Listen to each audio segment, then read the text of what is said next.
Do you like turning your friends into giant apes? How about T-Rexes? Or maybe you just like turning your enemies into goldfish and throwing them off of cliffs. Perhaps you're curious to know just how powerful the Polymorph spell in D&D really is. Or maybe you've thought about dabbling in sidekicks? If any of those things are true, then I think you're really going to enjoy this video. So, welcome to D4.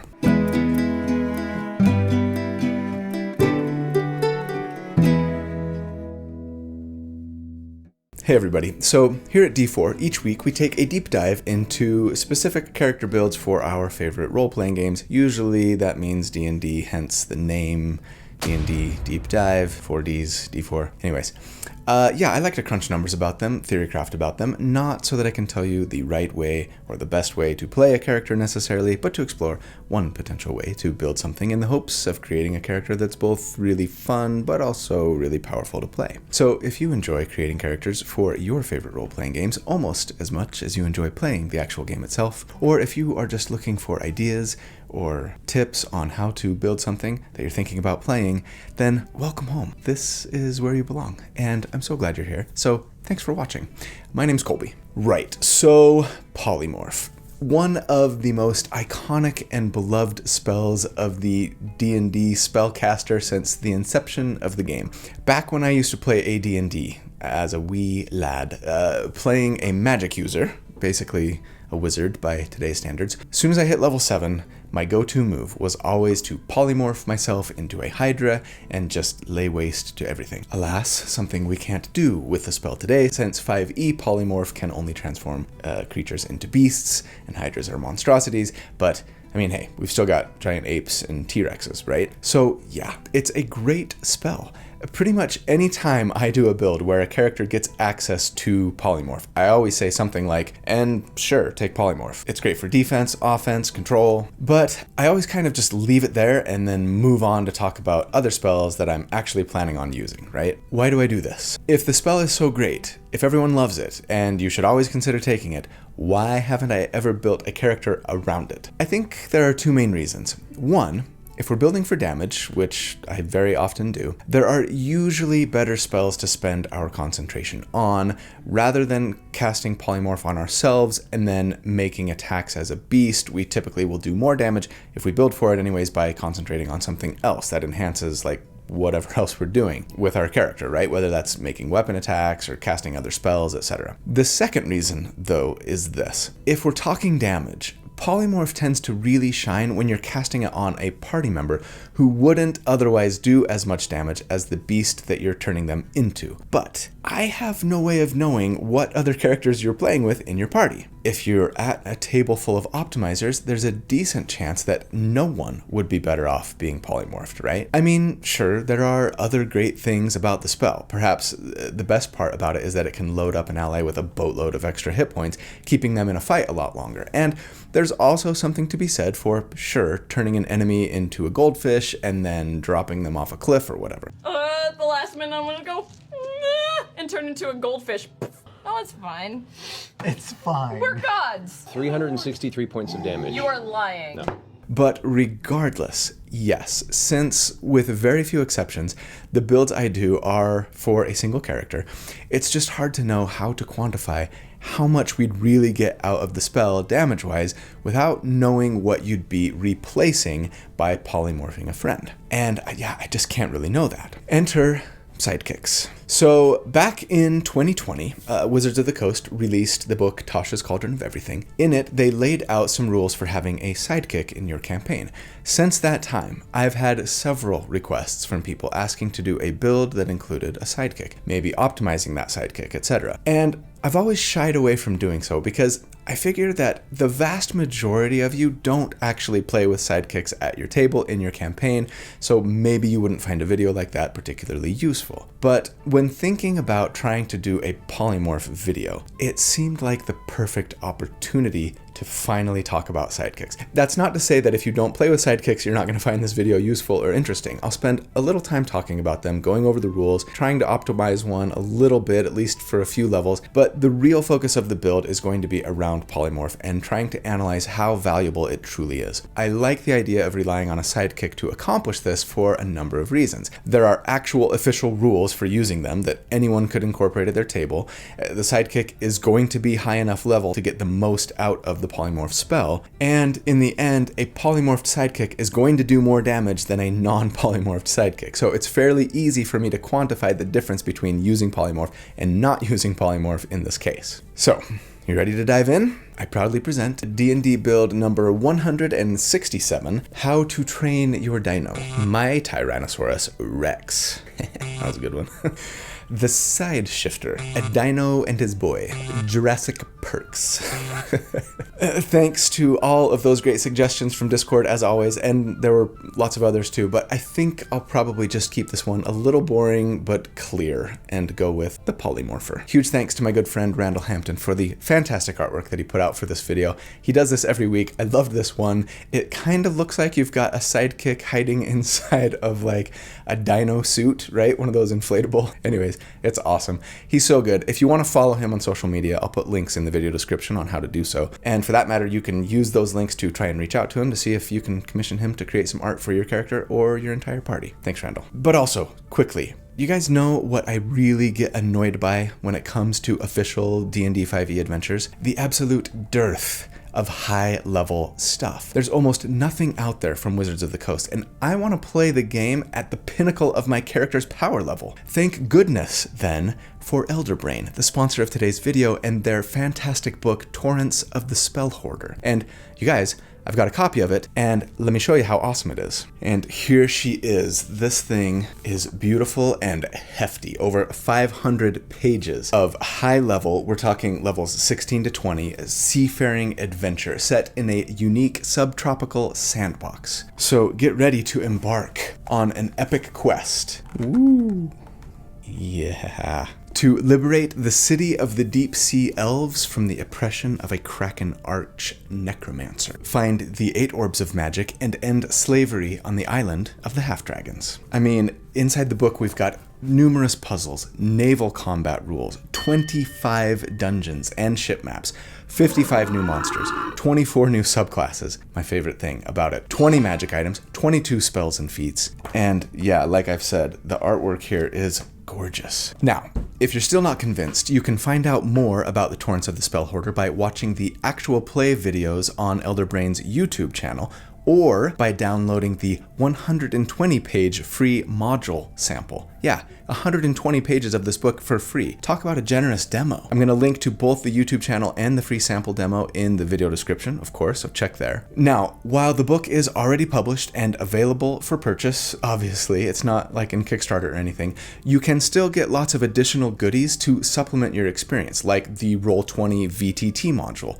for the adventure, or the hardcover book instead of just an electronic copy, right? But they also have like booster cards, which I have, so great. There's like spell cards in here, there's item cards, NPCs, I mean, so much stuff from the book in card form if you want it. A unique DM screen, which is awesome and gorgeous, and of course has all of the stuff that a regular DM screen would have, in addition to some stuff that's kind of unique to this particular adventure that you're gonna want handy, so that's great. There's even a special Torrents of the Spellhoarder custom dice set, and who doesn't love a chance to get some new dice? I know I do, and I love these. Oh, I'm so happy. And you can even get all of these things at like a bundled discounted price if you buy them together. So you guys, go give Elderbrain your support here. Pick up these fantastic products. The links will be in the video description, like I said, and in the pinned comment as well, but please do yourself and me, actually, a favor, and use the code D410 at checkout, and you will save 10% off of all products. What a deal. So huge thanks to Elderbrain. I really love what you guys have done with this book, not to mention all of the extras, right? They're so great. I hope to be playing this adventure at my own table very soon.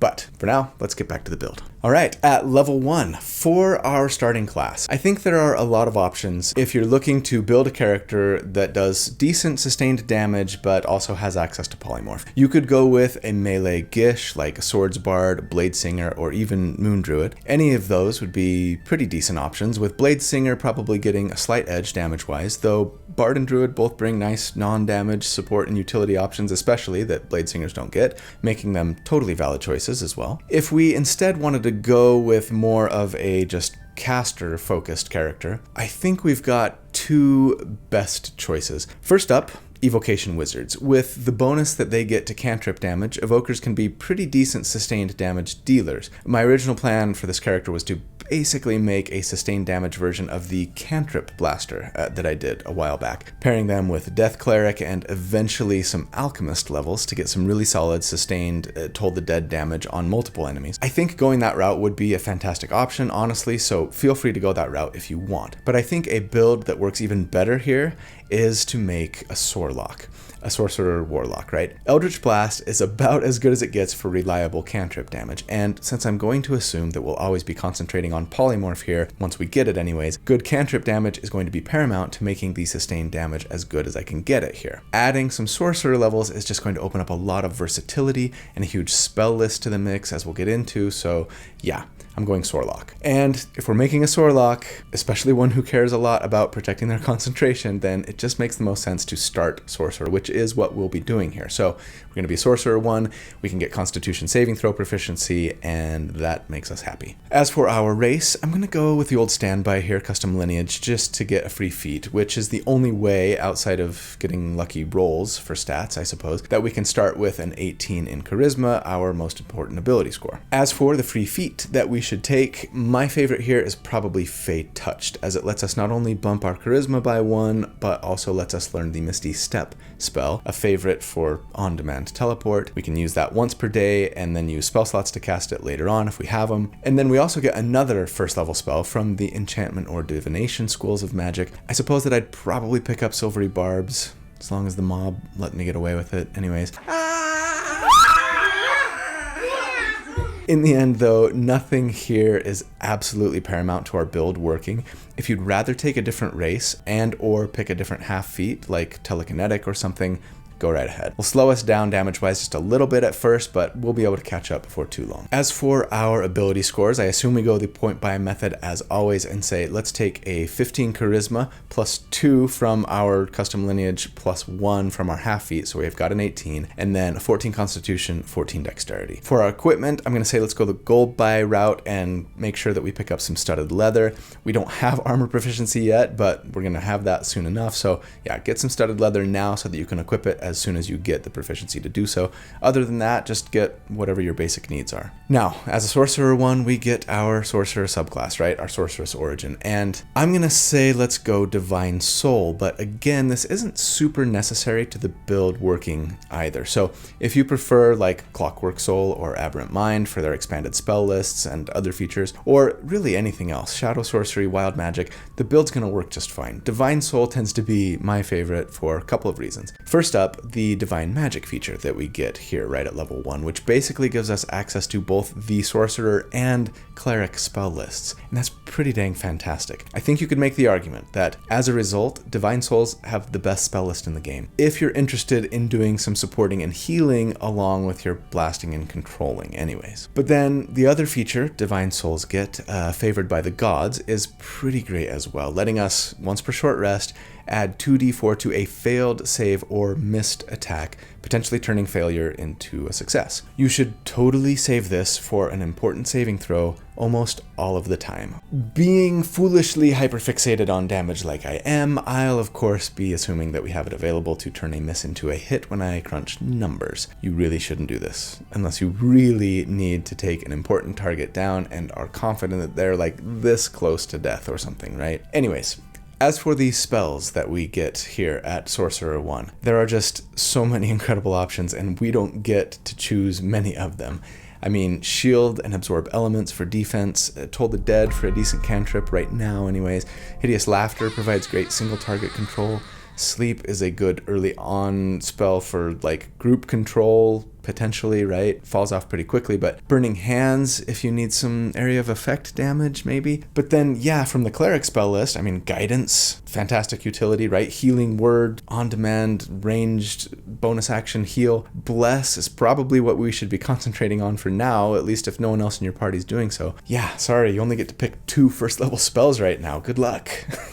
I'd probably go with Bless if the party needed it, and Shield, I think, but do what you gotta do. Okay, what about our sidekick at level 1? What do we do with them? Let's quickly review how sidekicks work so that we're all on the same page. First of all, we're told that anyone, with the DM's permission, of course, can have a sidekick. There's, in fact, no limit to how many you or your party can have. It's just up to your DM. They were included, I think, mostly to let smaller adventuring parties like fill in the gaps a little bit. If you only got 2, maybe 3 people in your party, you might want to bring in 1 or 2 more sidekicks, right? Now, anyone can control them. You can control your own sidekick, or maybe you've got 1 for the whole party and everybody takes turns, and you can pick any creature to be a sidekick from the monster manual or other official sourcebook. They don't have to be humanoid. They could be a pet. That said, to keep things simple, I'm just going to give ourselves a thug here. They're not the most powerful. I mean, you could get a little crazy here and take like a 2-headed Amphisbaena snake, or really crazy and take like a shadow to do strength drain on enemies. I have to assume that most DMs who allowed a sidekick would probably want them to be an actual character that might reasonably function as a PC. Otherwise, I feel like because of how sidekicks scale, if you chose like a pet,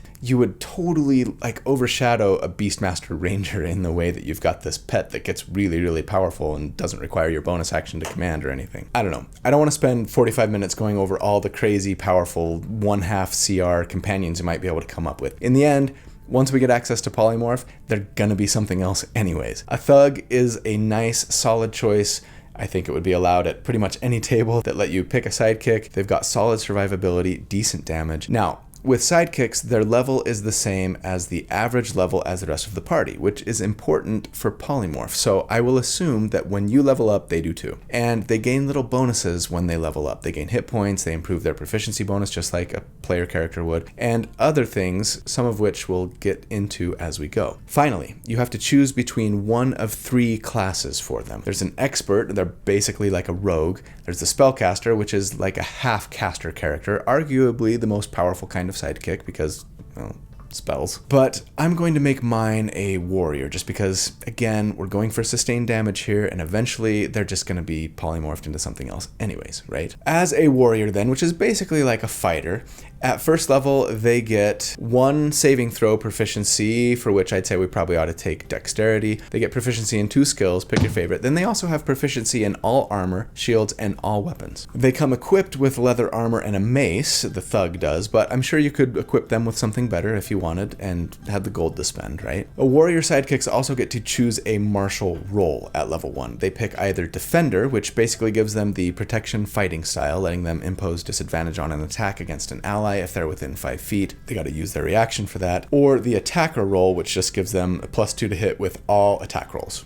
Pretty sweet. I'll assume we're going that route since we're building for damage. Now, thugs here get multi-attack, meaning they can make 2 attacks on their turn, which will for us be a +6 to hit and then do a d6 +2 damage each, unless you were to equip them with something better than the mace they come with, right? Maybe give them a longsword, now it's a d8. That's not bad damage, especially at level 1. And they even also get pack tactics, which lets them get advantage on their attacks if an ally is standing next to their target, right? It's a pretty solid setup, and it's actually going to add a fair amount of damage. At level 2, though, I want to talk to you about my YouTube membership. Really quick, huge shout out and thank you to my channel members. You guys are amazing. Couldn't do this without you. And for everybody else, I would love it if you'd consider joining the channel as a member. There's a button down there that says join. If you click on it, it'll tell you about all the benefits that you can get by being a channel member. It's not very expensive, and you can get access to the library of write-ups that I do for each of these builds to help you recreate the character a little quicker yourself. Access to the D4 community Discord server filled with lots of wonderful, amazing people, and even access to our monthly Q&A live hangout sessions that we do. But if you don't want to become a member, that's okay. I appreciate you just being here, watching, liking, subscribing, especially clicking on the notifications bell. These are all also very helpful and supportive for me, so thanks. Okay, anyways, at level 2, with Constitution saving throw proficiency secure, let's get some Warlock levels so that we can get our damage up to a more respectable place. Warlocks also get their subclass at level 1, their otherworldly patron, and while again, I think you could take just about any patron here and be fine, my favorite is Genie, especially if we're looking at sustained damage. My runner-up here I think would be Undead, but their damage bump doesn't come online until later, though they do get some other nice features early on. Or, I mean, sure, Hexblade, since they get medium armor and shield proficiency, that would be nice. With an eye on sustained damage though, we're gonna go Genie. Now, why is your sorcerer, who got their powers from a divine being in their ancestry, making a pact with an otherworldly being here? I think it's a pretty easy answer, honestly. Why not make the otherworldly patron, this Genie, somehow tied to your own divine sorcerer ancestry? In this case, perhaps your Genie patron is a servant of your divine ancestor, sent here to help further the goal of your ancestor. Have fun with it. Pick a deity that could reasonably have ties with the Genie kind that you pick. Since you've got to do that, pick one here. You choose between Tao, Afridi, Marid, etc. And I'm going to say pick your favorite on that. It won't have a huge impact for us. I like Tao, as most of you know, but we're not going to be trying to build around it here, so feel free to go another route if you really want. As a Genie lock, we get the Genie's Vessel feature. That lets us jump into our Genie's Vessel once per day for a few hours to rest or to hide or even just store stuff. But then it also lets us, once per turn, do bonus damage on an attack equal to our proficiency bonus. The damage type is based on our Genie kind, so fire if you went Afridi, cold if you went Marid, etc. Nice little damage bump there. As for what we will be attacking with, obviously it's Eldritch Blast, which we can use now that we're a Warlock. We get spells. Eldritch Blast lets us make an attack roll, it does a d10 of damage, and we're going to be improving that shortly. As for other Warlock spells to take here, I'd probably be sure to grab Hex for some more bonus damage if we want to use both our concentration and our bonus action for it. Nothing better to use our bonus action for at the moment, so no worries there. And sure, Armor of Agathis for some temporary hit points that will return damage to a melee attacker. Anything else you think might be important that you weren't able to get from Sorcerer, since you only got 2 first level Sorcerer spells. As for our sidekick at level 2, as a warrior they would get Second Wind here, which works just like a fighter's Second Wind. They can heal themselves as a little bonus action once per short rest. At level 3, we would be a Warlock 2, and that means we get to pick 2 lovely Eldritch invocations. And I'm going to go with Agonizing Blast, first and foremost, to add our Charisma modifier to each beam of Eldritch Blast we hit an enemy with. Very nice, and super unique for a cantrip. And then Eldritch Mind to give us advantage on our concentration checks, and coupled with our saving throw proficiency, our concentration is very, very well protected right from level 3, and that feels awesome. Our warrior sidekick at this level gets improved critical as though they were a champion fighter, letting them crit on a 20 or a 19. But at level 4, with Eldritch Blast and our important invocations secure, however, I think we gotta go back to Sorcerer so that we can beeline for Polymorph, among other things. Now, wait. Some of you may be saying, thanks to the Sculptor of Flesh invocation, Warlocks get Polymorph too. Why not just stay Warlock? To you, I would say, sure, you could do that, but the problem is the invocation only lets you cast Polymorph once per day, annoyingly. So unless you play at a table where it's the norm to only have 1 combat encounter per long rest, I'd rather be able to cast it a little more consistently, thus Sorcerer. As a Sorcerer too, then, we get Font of Magic, which means we now have sorcery points. We get 1 sorcery point per sorcerer level and can use them to create more spell slots, or burn spell slots to create more sorcery points, though there's no reason to do so yet since we don't have meta magic, right? Our sidekick at this level gets an ability score increase, no feats available to sidekicks, just ability score increases, so I'm going to bump our Thug's strength by 1 and dexterity by 1, taking them to a 16 and 12 respectively. At level 5, we would be a Sorcerer 3, and that means we get 2nd level Sorcerer spells. And again, especially with access to the Cleric spell list as well, there are just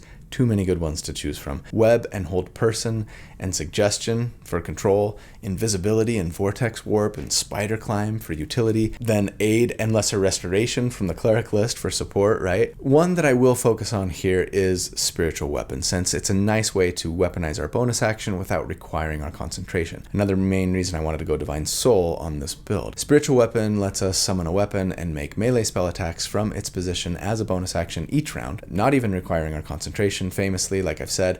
It can move and then attack all with that same bonus action, but it only has a 20-foot move speed, which feels pretty crappy. Anyways, for now, I'm going to assume that we are using it to bolster our numbers once I crunch numbers here coming up in a minute. But then we also, of course, get that iconic feature of all sorcerers, metamagic. We get to pick 2 metamagic options, which we can spend sorcery points on to enhance our spells in a variety of ways. I'm going to say let's grab my favorite, Quicken Spell, as it lets us cast a spell that normally takes an action as a bonus action, which can sometimes be really handy, though we won't be using it in our damage reports yet. Anyways, as for the second one, I think we kind of have to go Twinned Spell here, since, I mean, if we're trying to get the most out of Polymorph, 2 polymorphed creatures are better than 1, right? And with Twinned Spell, we spend the number of sorcery points equal to the spell's level, and then, so long as the spell doesn't have a range of self and isn't capable of targeting more than 1 creature normally,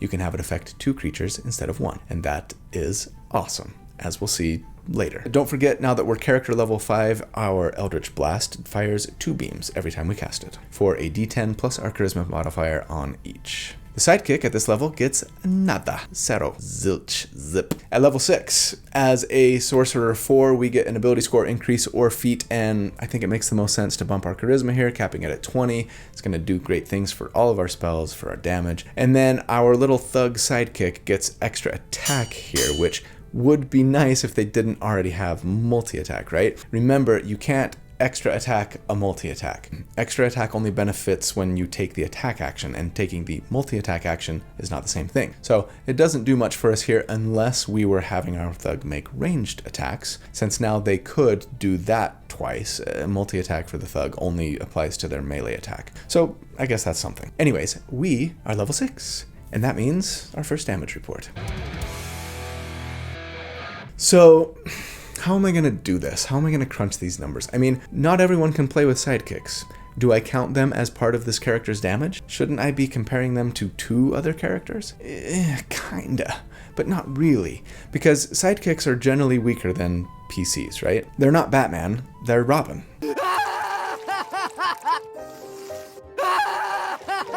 And even if I did keep spreadsheets on the handful of team-up 2-character builds that I've done to date, like the Wolf and the Coyote or the Mountain Blade, right? Which I haven't done, by the way, largely because there are so few of them, and they're rarely both built for sustained damage. Usually one's doing damage and the other's a tank, or one's controlling or supporting and the other's doing damage, etc. So yeah, here's what I'll do. I'm going to give you guys the total DPR, damage per round, of both of these characters, our character and the sidekick, but I'm not going to stick them in the spreadsheet as though they were a single character. I'll let you know how they compare to other DPR builds that I've done to date. I just don't want to muddy the waters on those spreadsheets. And yeah, for those who don't know, find links to the spreadsheets that I'm talking about down in the video description, right? Okay, so as far as what combat looks like, it's pretty straightforward for us at the moment. On round 1, you throw Hex up on your target and hit them with a couple of Eldritch Blasts, adding our proficiency bonus in damage to the first attack that lands, thanks to Genie. And then on subsequent rounds, you'd potentially be casting and making spiritual weapon attacks for 1d8 plus 5 with your bonus action. I understand that you can't both transfer Hex and make spiritual weapon attacks on the same turn, right? They both take a bonus action, so you're probably not going to have both of these spells going unless it was a fight against a big bad who you were likely to be attacking multiple rounds before they died. I will assume such in the interest of exploring what's possible, as usual. As for our sidekick, they are just going to be running up to an enemy who's standing next to an ally and making a couple of melee attacks with advantage, thanks to pack tactics. And let's pretend that you've given them a d8 weapon at this point instead of a d6 one, okay? With all of those assumptions then, against an enemy with a 10 armor class here, we, between the two of us, would be doing 56 damage per round on average, and against a 15 AC it would be 48 DPR.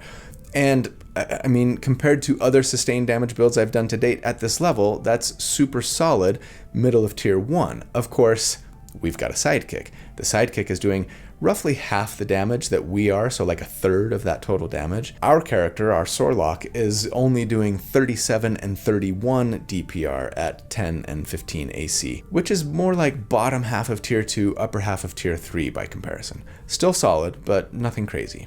but we do have some really strong support capability as well, thanks largely to that cleric spell list. Alright, let's get ourselves to Polymorph so we can see what this build is really capable of. Alright, at level 7 we would be a Sorcerer 5, and that means we get 3rd level Sorcerer spells, and again, there are just too many good ones to name, but you should consider Counterspell, Dispel Magic, Slow, Haste, Hypnotic Pattern, Fear, Fireball, Fly, and then, on top of that, add Spirit Guardians and Revivify. Best 3rd level spell list of all time, I'm sorry. And 3rd level spells are like the best spells, at least for the level that you get them at. And we only get 6 total spells known. Ouch, sorcerers. It's okay, we'll make do. PYF here, pick your favorites. Our sidekick at level 6 gets Battle Readiness, which just gives them advantage on initiative rolls. Nice. At level 8, we would be a Sorcerer 6, and as a Divine Soul, that means we get Empowered Healing, which is pretty meh, if I'm being honest.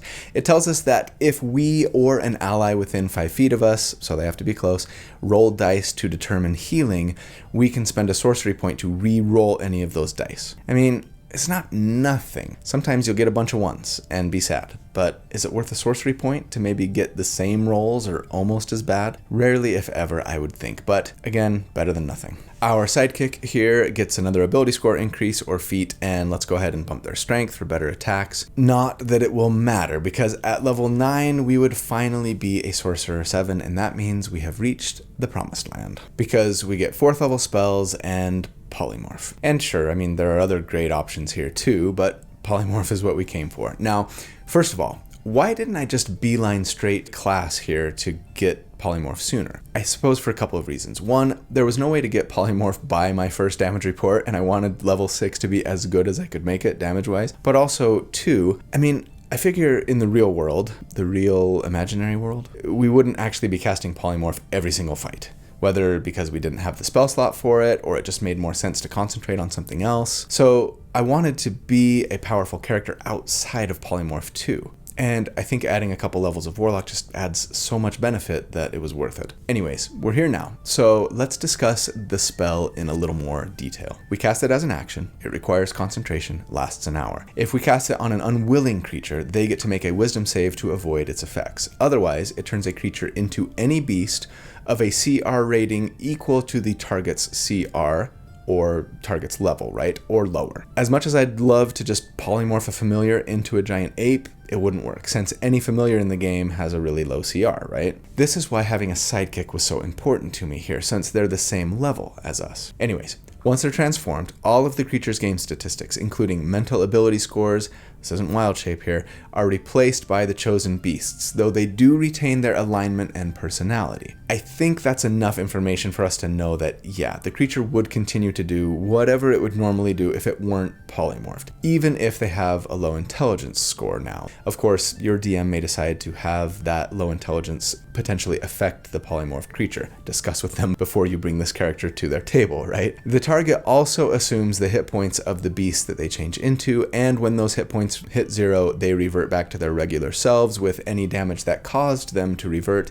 carrying over and affecting their now humanoid selves form, right? If there's any damage to carry over anyways. As for what they can do while polymorphed, they're limited to the form. Whatever the beast can do, they can do, but they can't speak, cast spells, or do anything else that requires hands or speech. Alright, so the question of course is, what should we polymorph our sidekick into? And the answer, of course, is T-Rex. It's always T-Rex. Okay, fine. Sometimes maybe it's a giant ape.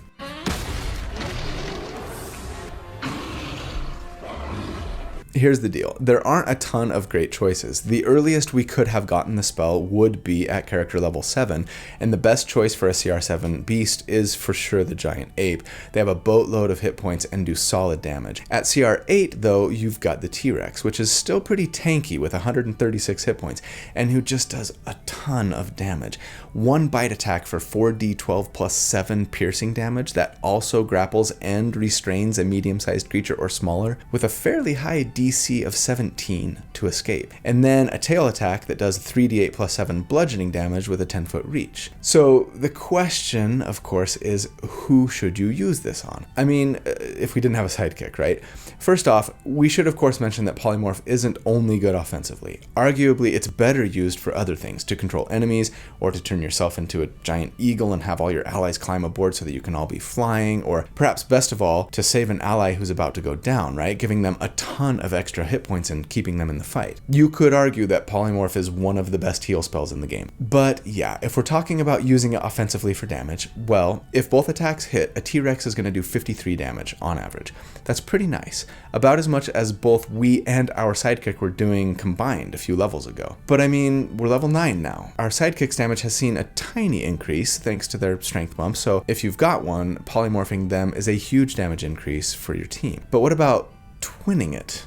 And maybe polymorphing both you and them. Our sustained damage at the moment would only be slightly higher than it was at level 6, thanks to a bump to our proficiency bonus, really is all. And I guess if we wanted to upcast it, a bump to our spiritual weapon damage, though that would be silly. And we're talking 3 to 5 points of damage more total, depending on the enemy armor class. So yeah, even for us, using polymorph on ourselves would be a damage increase at this level, if not a massive one. Again, saying nothing of the extra ton of hit points that you would also get from it, which should absolutely not be ignored. Okay, what if you don't have a sidekick though? Should we cast it on a different ally? Or twin it on us and a different ally, right? I mean, we could twin it on one ally and one enemy. That's awesome. The twin spell is just so good here. But as to whether or not we should put it on like ourselves and an actual like other PC at the table, of course it's gonna depend. If we're talking about another ally who's built for damage, maybe not. It depends on how much of an optimizer they are. If you averaged the damage that every single DPR build I've done to date would do at level 9 against every armor class that I calculate for, and just average that all into one big number, you get 43 DPR. The T-Rex averages 38 DPR if you look at armor classes from 10 to 25, same spread, so slightly less than the average DPR build that I've done to date. Now if the T-Rex had advantage because he was biting, that would be a little bit higher, but you probably don't want to polymorph your friendly striker ally into a T-Rex unless it's to bolster their hit points, or I mean, sure, if they ask you to because they think it would be really fun and cool. But what about a character who's maybe more focused on control? I mean, there's nothing about polymorph that says it breaks concentration. In fact, Jeremy Crawford himself has said that it doesn't. So sure, you've got a wizard who just threw down a wall of force. Now they're a T-Rex who's biting and tail lashing on their turn instead of throwing out firebolts, and half the enemies are still trapped behind an invisible force field. Awesome. Or sure, a cleric who just got spirit guardians going. Well, now they're a T-Rex surrounded by spirits within 15 feet of them that are tearing your enemies to pieces while they tear your enemies to pieces as well. It is so awesome, and definitely made awesomer if you can cast it on the right ally, and even awesomest if you can twin it to cast it on both them and yourself. Now, of course, T-Rexes and giant apes are both huge creatures, a 3x3 on the grid, right? So sure, there will be times when you just won't be able to fit one in the room very well, let alone two. In that case, sure, pick something else, or maybe just concentrate on something else. But when there's room for it, 2 T-Rexes rampaging. So great. As for the sidekick at this level, they're just going to be a Tyrannosaurus Rex for the rest of their career. Because yeah, there are no official beasts after challenge rating 8, other than Traxagore, which doesn't really work. They show up in, I believe it's a specific module, and they're actually a spellcaster who's just transformed themselves into a penguin or something like that. Anyways, it's not going to work. You can't cast spells when you're polymorphed. So yeah, I'll just assume that we're going to be a T-Rex forever, and this is just in time for our next damage report. Since last check, tactics got a whole lot simpler. On your turn, twin polymorph on you and your sidekick, or another character, and bam, 2 dinosaurs. You both make attacks with your bite and your tail. Now, one thing here that's important, we can't make the bite and tail attack against the same enemy. Being forced then to spread out our damage is kind of a big deal, as single target focus tends to be a little more effective when we're talking damage, right? That said, I'm not sure why we couldn't, for example, like make my tail attack against the enemy that my sidekick has in their mouth and have them make their tail attack against the enemy that I have in mine. Maybe if you miss, you swat me in the face or something.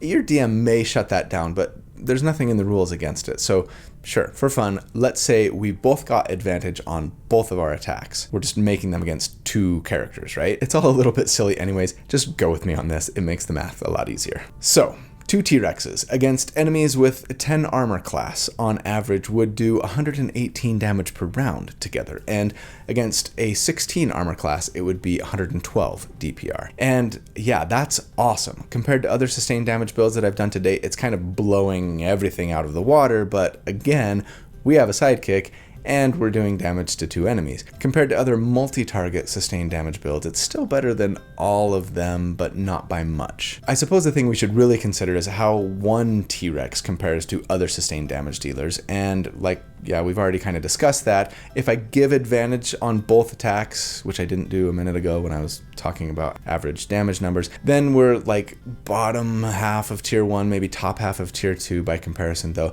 again, against 2 different targets, right? But hey, we've also got an extra 136 hit points and are potentially restraining a target while we do all that damage, so overall, it's super solid. Better than other sustained damage dealers? For pure damage alone, not necessarily, but all things considered, absolutely a spell to have available if and when the situation calls for it. Okay, at level 10, now that we have Polymorph, you kind of need to choose. Do you go back to Warlock or do you stay Sorcerer? Going Warlock, not a bad choice. More invocations, higher level spell slots that reset on a short rest that can convert into a lot more sorcery points, since yeah, you can burn Warlock spell slots for sorcery points as well, right? And no, I'm not going Coffee Lock here. Most tables don't allow it, so I will avoid it too. You'd also get a Pact Boon, more invocations, and some great Genie Warlock features as well. That said, there wouldn't be much we could do to get more sustained DPR going Warlock. It would be almost all utility and defense or support focused stuff. And while that's great, I think I'd just as soon get more and better spells and spell slots, more sorcery points, and some nice sorcerer features, personally, at least for a while. Nothing wrong with either route, but I'm going to plan on sticking sorcerer here for a bit, maybe if for no other reason, because I need to get more 4th level and higher spell slots so that I can cast Polymorph more than once per day without having to burn all of my sorcery points to get more spell slots for it anyways. So, we'd be a sorcerer 8, we'd get an ability score increase or feat, and I'm going to say probably go Resilient Wisdom to give us proficiency in a very important saving throw, especially now that we're getting into like higher level play. You could also opt to take Tough for more hit points or bump your Constitution for both more hit points and better saving throws, but I think I'd probably go Resilient Wisdom here. At level 11, we would be a Sorcerer 9, and that means we get 5th level spells. And while Hold Monster, Animate Objects, and others can be great in combat, again, I'm assuming we're concentrating on Polymorph, so I'm going to just ignore concentration spells and say, let's be sure to pick up Synaptic Static for some nice area of effect damage and a nice debuff, and like maybe Greater Restoration from the Cleric list for a nice cure-all. And yeah, this character really is shaping up to be a pretty solid support character in addition to everything else they're bringing to the table. Thanks, Divine Soul. Also, character level 11, Eldritch Blast fires 3 beams now, and this is especially important because it means that at this level and beyond, again, if we're talking just pure damage, we might not want to twin Polymorph on ourselves anymore and just use it on a sidekick, or maybe a sidekick and an ally, or maybe a sidekick and an enemy, right? The damage was pretty close anyways, but I figure as a Sorcerer 9, if we really wanted to, we could probably quicken Eldritch Blast on our turn, casting it as a bonus action, and then, since it's a cantrip, use our action to cast it again. And we'd probably have the sorcery points to do this for an entire combat encounter, for most combat encounters. And, you know, being able to do this amount of damage for one entire combat encounter has always been sort of like my bare minimum to consider something sustainable. And yeah, I mean, we could always burn a spell slot or 2 beforehand to have extra sorcery points if we wanted to quicken spell for a longer fight, right? Don't forget to use those Warlock spell slots before you short rest. So yeah, 6 Eldritch Blast beams every round is going to outpace the damage of a T-Rex. So I'm going to assume that we're doing that going forward. And hey, you can always do that for one fight and then burn a spell slot or 2 to get more sorcery points and twin T-Rex the next fight, right? Nice options to have. Okay, at level 12, we would be a Sorcerer 10, and that means we get to pick a 3rd meta magic option, and I'm just going to say Pick your favorite, PYF. There are lots of great ones to choose from. I'd probably go Subtle Spell myself so that we could cast a spell without having to use verbal or somatic components. Can be a lifesaver at times, but take something else if you really want. Maybe Extend Spell to let Polymorph last 2 hours. Wouldn't be bad. At level 13, we would be a Sorcerer 11, and that means 6th level spells. And I felt like I had to get at least this far in Sorcerer because 6th level spells are just so good. I mean, Mass Suggestion, of course, for a concentration-free, really strong control option, but sure, Chain Lightning is a good multi-target blaster. And then, I mean, if you're a Divine Soul, you've got Heal, Hero's Feast. This is a really big level for us, spell-wise. But at level 13, it is time for our next damage report. Since last check, we have changed our tactics to go back to a single T-Rex. We'll be concentrating on Polymorph still, but then quickening Eldritch Blast with our bonus action and casting it again with our action for a total of 6 beams, all of which are adding 5 for our Charisma, one of which will add 5 more for our proficiency bonus thanks to Genie Lock, and sure, I'll assume that we've got advantage on all of those thanks to our pet T-Rex having our target restrained. And so, against an enemy with a 10 armor class here, we would do 128 damage total on average, and against a 17 AC, it would be 118 DPR. And you might notice that that's not much of an increase since last check. And yeah, that's the thing. Polymorph is great, but like I've said, there aren't any beasts in game above CR 8, right? So it doesn't scale. And while going with our double Eldritch Blast every turn is nice, it's only a minor increase. Though it does have the added benefit of a lot of that damage being done to a single target instead of divided evenly between 2, you very well may want to just stick with the twin Polymorph thing for now. It would be cheaper in sorcery points than trying to quicken Eldritch Blast every round, for most fights anyways, and it comes with the added benefit of potentially being able to grapple 2 targets, not to mention giving you a ton of extra hit points. But of course it does come with the drawback of keeping you from being able to cast other spells in combat. Maybe you really need to throw out Mass Suggestion or a Fireball or something. If you're a T-Rex, too bad. So, as always, know your options and use the best one for the situation. Alright, at level 14, now that we've got those 6th level spells and lots of spell slots to use for Polymorph, I do think I'd go back to Warlock here. You certainly don't have to. 7th level spells are just around the corner, as well as more sorcery points, but for this build, I mean, almost every 7th level spell, both for sorcerers and clerics, requires concentration. The few that don't aren't particularly amazing in my book. So if we're really gonna stick with the Polymorph thing because we have a sidekick or an ally who can make really great use of it, yeah, let's go back to Warlock to get some nice additional Warlock features and frankly even more sorcery points than we would get from Sorcerer. Because remember, those Warlock spell slots reset on a short rest and we can cannibalize them for sorcery points just as well as other spell slots. So if we get those Warlock spell slots higher, it's gonna mean a lot more potential sorcery points if we need them, right? As a Warlock 3 then, we get our Pact Boon, and I think I'd probably take Pact of the Chain here. Having a familiar is always nice for scouting purposes or to give advantage by having them take the help action. Feel free to go Tome or Talisman if you really want to, not a huge deal. And then we get 2nd level Warlock spells, and I mean I can't really think of any that we couldn't get before that I really wanted. So what am I missing? I don't know. Go ahead and pick your favorites. At level 15, we would be a Warlock 4, and that means another ability score increase or feat, and I think I probably bump Constitution to 16 for more hit points and a better Constitution save and concentration check, or maybe just tough for more hit points. You know, we could consider moderately armored here to give ourselves medium armor and shield proficiency, but I don't know. I think if it were that important to me, I'd rather just take a 1-level fighter dip, grab a fighting style while we're at it to make our defense even better. At level 16, we would be a Warlock 5, and that means we get 3rd level Warlock spells. The only one I can think of that sorcerers couldn't get that we might want here is Spirit Shroud. It requires concentration, but if we upcast it as a 5th level spell especially, it would do 2d8 more damage to every one of our Eldritch Blast beams if we could fire them from 10 feet away anyways. And that's a lot of extra damage if we're quickening Eldritch Blast, especially. Maybe consider using it if the room is too small for a T-Rex. I think I'm more excited about all the potential sorcery points that I could get with 2 3rd level spell slots that reset on a short rest, right? We also get a 3rd Warlock Invocation here, and I mean, PYF, pick your favorite. I'd probably go with Repelling Blast to potentially push an enemy 10 feet away when you hit them with an Eldritch Blast, and you can do that with every single beam, and that can be pretty potent in the right situation, giving you lots of forced movement. But it's not necessary for the build, so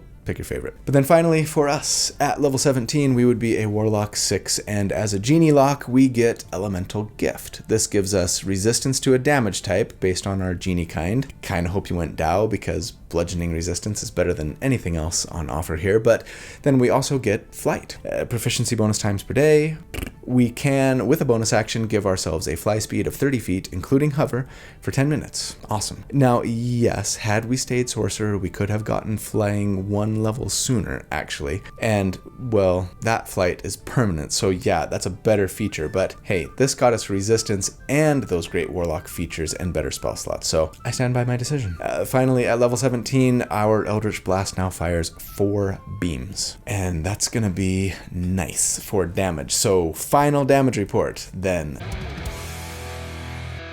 Since last check, the only major increase to our damage has come from Eldritch Blast getting 1 more beam per casting, which is super nice. Other than that, we've mostly gained a lot of great potential utility, defense, and sorcery points. But here, against enemies with a 10 armor class, we would, between ourselves and our T-Rex friend, do 151 damage per round. And against an 18 AC, it would be 138 DPR. And that's super solid, but actually isn't even beating out every other non-sidekick using sustained DPR build that I've done to date. And none of them had sidekicks. Just our Sorlock alone is accounting for, again, about 2/3 of that damage, putting us then maybe in like middle of tier 3 by comparison. Great place to be, no question. And of course they'd be much better if they were concentrating on something else. I mean, if we're gonna ignore the damage from Polymorph, right, then we should say, well, okay, fine, what else are you concentrating on? And that's gonna bolster their damage. And when coupled with all of the potential support and control and even utility that we can bring, this is a super solid build,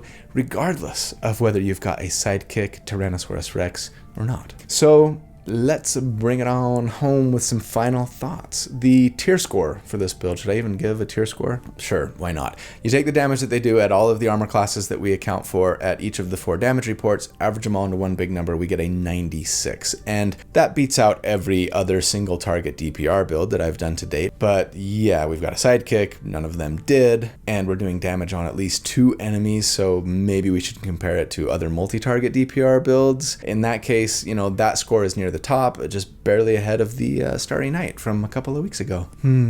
Starry Night, Aloma.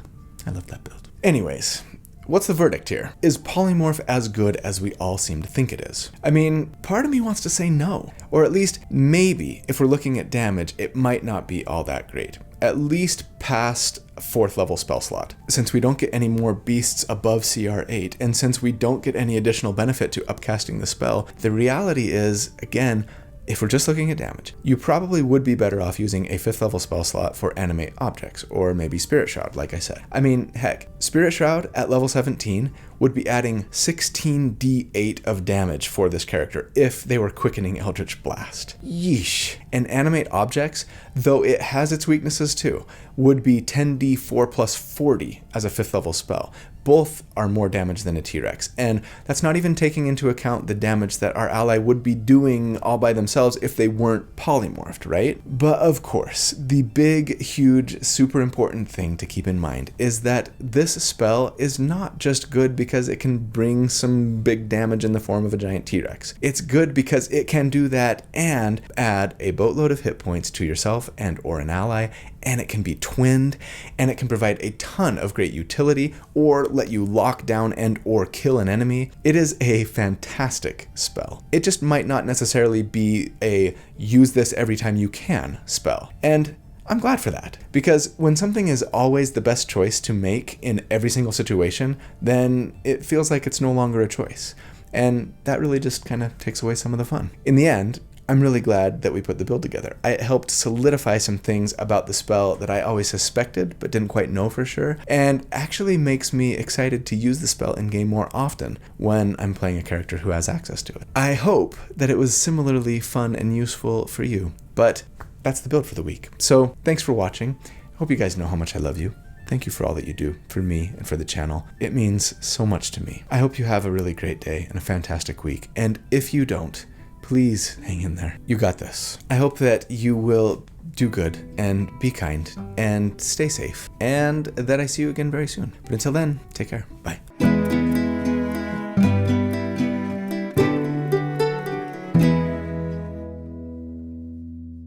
She's got a smile that heals me. Don't know why it is, but I have to laugh when she reveals me. She's got a way about her.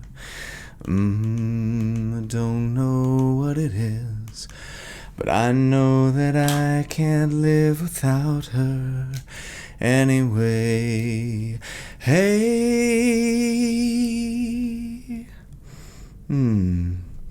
I love me some Billy Joel. Favorite Billy Joel song, for those who are fans. I don't know what my favorite Billy Joel song is.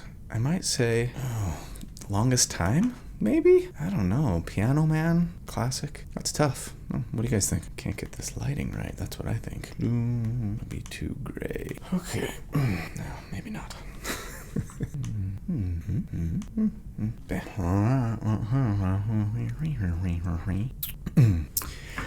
Okay, goal for the day is to keep the camera from focusing on Shepard. It's so hard. Or the lamp. The lamp is equally as alluring. I know, but you gotta try. Maybe it's time to get a new camera.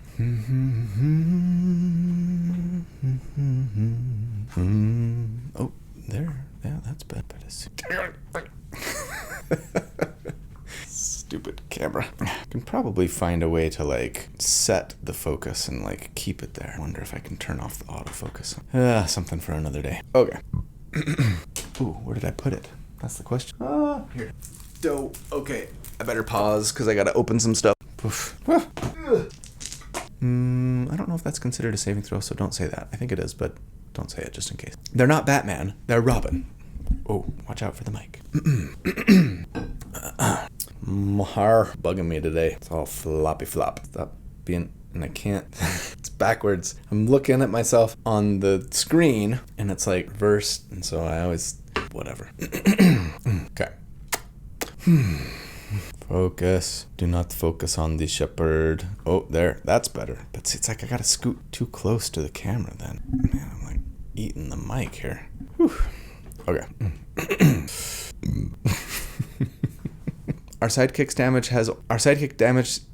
Don't talk about the sidekick, because they're a dinosaur. Thanks, Divine Smite. Not Divine Smite. No, we're not smiting anything.